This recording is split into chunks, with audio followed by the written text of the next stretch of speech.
Good morning. This is KELOLAND on the go with all you need to know in news and weather as you start your day. A 17-year-old remains in the hospital following the latest officer-involved shooting in Sioux Falls. It happened late Monday afternoon near Yukon Trail and Olympia Drive, which is in the northwest part of the city. Police say it started with a call to dispatch when the teen said to send police and ambulance because he was about to commit a felony. When they arrived on scene, police say the teen was holding what appeared to be a gun. They negotiated with the teen for about 20 minutes, trying to get him to drop the weapon. They say when the teen pointed the weapon at an officer, that's when he was shot. Because ultimately law enforcement kind of has to play the hand they're dealt sometimes in these circumstances, because we're not the ones determining action, we're responding to action. The teen was taken to the hospital, but his condition is unknown at this time. The DCI is investigating. This is the city's 8th officer-involved shooting in just under a year. A Garrettson man is behind bars after being sentenced yesterday for 2 counts of 4th-degree rape and possession of child pornography. 36-year-old Skylar White was sentenced to 25 years in prison for those crimes. Last year, he raped a 15-year-old girl at least 25 times and took photos of her on his phone. In addition to the 25-year sentence, the judge told White he's not to have contact with the victim for 40 years. A Sioux Falls couple is accused of not only smoking marijuana wax in front of young children, a prosecutor says they blew the smoke into a young child's mouth.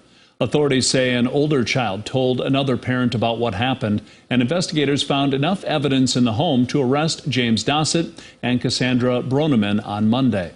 In court, the prosecutor said when the Department of Social Services arrived at the home to take the children into custody, a toddler was using a vape pen. They both face child abuse and drug charges.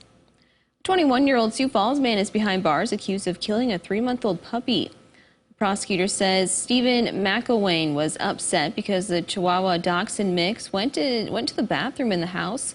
He allegedly punched the puppy in the chest, leaving behind marks. The dog's owner called 911 and did CPR for 15 minutes, but the puppy did not survive.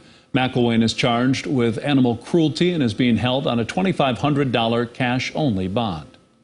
Now let's get a check of our weather with meteorologist Scott Munt. It's starting to feel like fall, Scott. Oh, that it is. You know, temperatures this morning had a little bit of a chill to them with numbers in the 40s and 50s. And as we go through the afternoon, expect more fall-like temperatures. You're right. Numbers in the 60s to near 70 degrees for afternoon highs. We do have a couple of showers and even some isolated thunder showers this morning. They'll eventually go away and we'll have that decrease in cloud cover.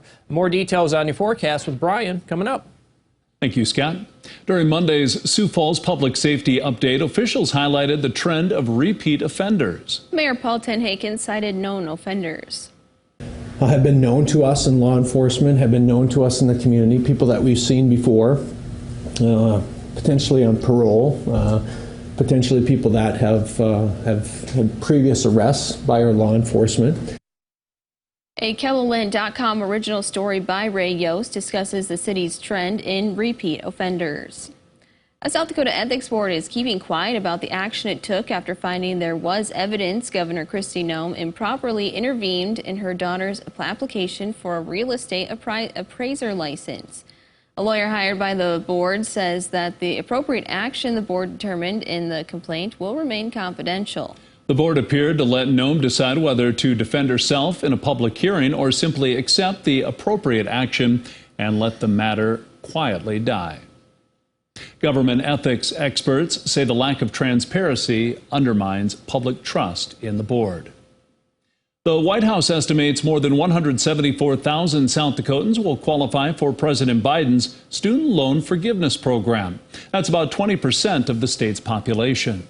Of those who qualify, about 65,000 are Pell Grants recipients, meaning they can qualify for up to $20,000 in relief.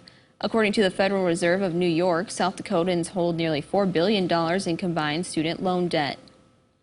Voters in South Dakota will decide if marijuana will be legalized in the state. Initiated Measure 27 is on the November ballot. Back in 2020, voters approved Constitutional Amendment A, which would have legalized marijuana.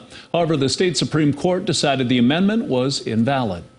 I do not think that the ruling against Amendment A was a fair ruling. I think it was a deeply flawed ruling, and I believe in the initiative process. I've yet to see any state that has legalized cannabis to say this has been good for our youth, this has been good for our families. Early voting starts Friday. Election Day is November 8th. One family is speaking out about farm safety after their family experienced a tragic loss. In 2017, the Boomsma family lost their son Jackson in a tractor accident on the family farm. Since then, the family has written a book, just one of the many ways they are working to educate the public on the dangers of the farm. Especially you take for granted when you're on the farm, you're kind of comfortable with everything. And so I think our main takeaway from the book was to just have people take a step back, take a breath, realize how dangerous it can be, and, go forward with being safer on the farm. The book covers a variety of topics on the farm, from equipment to livestock safety. And that's a look at some of our top stories. Now let's get one last look at your weather with meteorologist Brian Karstens. Brian?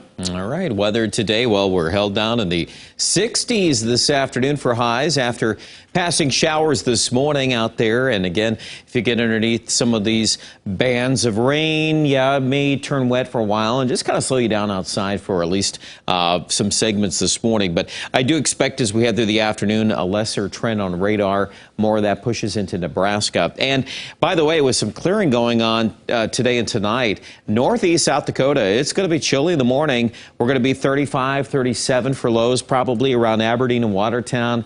Might hear a little bit more about that later today if we get some patchy frost possibilities.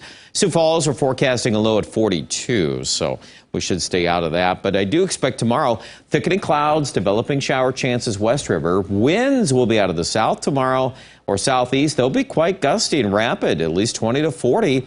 And then we'll probably cap it off with some developing thunderstorms, or at least some showers embedded within that. As you see on the maps here, a warm front develops in western South Dakota. And by and large, that feature will be moving into eastern KELOLAND going into Friday. So plan accordingly there. I think it'll be wet weather at least through the first half of Friday, possibly extending into parts of the afternoon, and especially into western Minnesota. Hopefully by game time Friday evening, a lot of football weather looks a little better for us. And then I do think on Saturday, northwest winds will tend to clear us out, and we'll see temperatures mainly in the 70s. So not too bad at all. Highs today about 68 Sioux Falls, 69 degrees in Mitchell. Again, watch those numbers tonight. Brookings 39, Watertown 37, Aberdeen somewhere between 35 and 37 for the overnight low. And then for tomorrow, Sioux Falls 65, we'll go back to the 70s by Saturday. So the weekend looks good. Early next week looks pleasant, low 70s for highs. Aberdeen will also be in the low 70s. So many of you enjoy that kind of weather in the fall, and I think it'll be a grand opportunity to enjoy the outdoors if you can do that. You're looking at the numbers here in Pierre and central South Dakota, mid and upper 70s already by Friday as the warm front swings through early in the morning. Your best bet of rain will probably be Thursday night into early Friday. And for western South Dakota, the timeline is a little earlier. So during the day on Thursday, there'll be some blustery winds out of the southeast, but it'll really change course Friday with sunshine and mid-70s. Find out more details online at KELOLAND.com.